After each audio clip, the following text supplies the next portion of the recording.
আজকে সন্ধ্যার পর থেকেই জিলহজ মাসের দামি 10 দিন শুরু হয়ে যাবে। এই জিলহজ মাসের 10 দিন কেন এত দামি জানেন?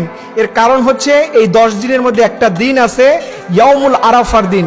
এই ইয়াউমুল আরাফার দিনে কোনো আল্লাহর গোলাম যদি এই দোয়াটা পড়ে আল্লাহর কাছে কোনো কিছু চায়, নবীজি বলেছেন আল্লাহ তাআলা তার সাথে সাথে এই দোয়াটা পড়ে দোয়া করার কারণে তার প্রত্যেকটা দোয়াই আল্লাহ তাআলা কবুল করে নেয়। এর কারণ আরাফার দিনের দোয়া হচ্ছে পৃথিবীর শ্রেষ্ঠ দিনের দোয়া।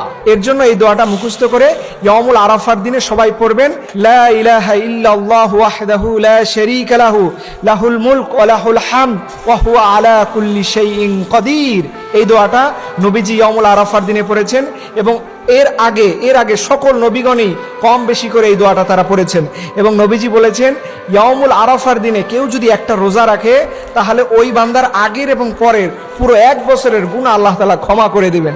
বিশেষ করে যারা কোরবানি দিবেন আজকে সন্ধ্যার পর থেকেই জিলহজ মাসের দামি 10 দিন শুরু হয়ে যাবে। এই জিলহজ মাসের 10 দিন কেন এত